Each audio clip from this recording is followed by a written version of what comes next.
അസമിൽ കോൺഗ്രസിന് വൻ തിരിച്ചടി. മുൻ കോൺഗ്രസ് അധ്യക്ഷൻ ഭുവൻ ബോറ ബിജെപിയിൽ ചേർന്നിരിക്കുന്നു. ഫെമിന ചേരുകയാണ്.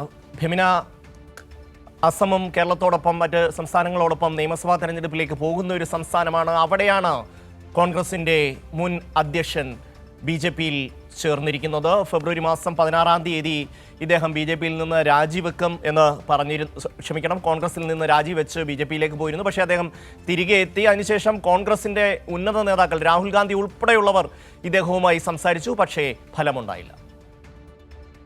അതെ, തീർച്ചയായും തെരഞ്ഞെടുപ്പ് അടുത്തിരിക്കുന്ന അസാമിലെ കോൺഗ്രസിൽ പ്രതിസന്ധി രൂക്ഷമായി എന്നതിനുള്ള ഒരു തെളിവാണ് ഇപ്പോൾ മുൻ കോൺഗ്രസ് അധ്യക്ഷനായിട്ടുള്ള ഭുവൻ ബോറ അദ്ദേഹം ഇപ്പോൾ ബിജെപിയിൽ ഔദ്യോഗികമായിട്ട് ചേർന്നിരിക്കുന്നത്. കഴിഞ്ഞ ദിവസം തന്നെ അദ്ദേഹം കോൺഗ്രസിൽ നിന്ന് രാജിവെച്ചിരുന്നു. രാജിവെച്ചത് വലിയൊരു പ്രതിസന്ധിയിലേക്കാണ് കോൺഗ്രസിനെ നയിച്ചത്. കാരണം 2021 മുതൽ 2024 വരെയുള്ള കാലഘട്ടത്തിൽ അസമിലെ കോൺഗ്രസിന്റെ അധ്യക്ഷനായിരുന്ന ഒരു വ്യക്തി തെരഞ്ഞെടുപ്പ് അടുത്തിരിക്കുന്ന ഒരു സാഹചര്യത്തിൽ രാജിവെച്ചത് കോൺഗ്രസിനെ വലിയ തരത്തിലുള്ള ഒരു പ്രതിസന്ധിയിലേക്കാണ് നയിച്ചത്. തുടർന്ന് അദ്ദേഹത്തിന്റെ രാജി പിൻവലിച്ച് കോൺഗ്രസിൽ തിരികെ കൊണ്ടെത്തിക്കുന്നതിനുള്ള അനുനയ ചർച്ചകൾ കോൺഗ്രസ് സംസ്ഥാന നേതൃത്വത്തിന്റെ ഭാഗത്തു നിന്നും അതുപോലെ തന്നെ ദേശീയ നേതൃത്വത്തിന്റെ ഭാഗത്തു നിന്നും ഉണ്ടായിരുന്നു. അദ്ദേഹം തിരിച്ചെത്തും എന്നുള്ള ഒരു പ്രസ്താവനകൾ AICCയുടെ ഭാഗത്തു നിന്ന് പോലും ഉണ്ടായിരുന്നു. അതിന്റെ ഇടയിലാണ് ഇപ്പോൾ മുൻ കോൺഗ്രസ് അധ്യക്ഷൻ ഭുവൻ ബോറ ഇപ്പോൾ ബിജെപിയിൽ ഔദ്യോഗികമായിട്ട് ചേർന്നിരിക്കുന്നത്. മുൻ കോൺഗ്രസിന്റെ ഭാഗമായിരുന്ന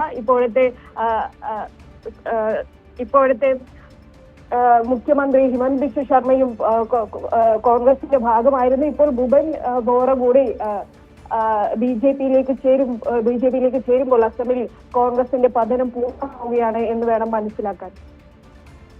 തീർച്ചയായും അസമിൽ നിയമസഭാ തെരഞ്ഞെടുപ്പ് നടക്കാനിരിക്കെ അവിടുത്തെ മുൻ കോൺഗ്രസ് അധ്യക്ഷൻ ബിജെപിയിൽ ചേർന്നിരിക്കുന്നു. പ്രിയങ്ക ഗാന്ധിയും അതുപോലെ തന്നെ രാഹുൽ ഗാന്ധി അടക്കമുള്ളവർ ഇദ്ദേഹത്തോട് സംസാരിച്ചിരുന്നുവെങ്കിലും ഫലമുണ്ടായില്ല. ബിജെപിയിലേക്ക് പോകാനുള്ള തീരുമാനം അദ്ദേഹം ഉറപ്പിച്ചു. ഇന്ന് ബിജെപിയിൽ ചേർന്നിരിക്കുന്നു. ഫെമിനിയാണ് വിശദാംശങ്ങൾ നൽകിയത്.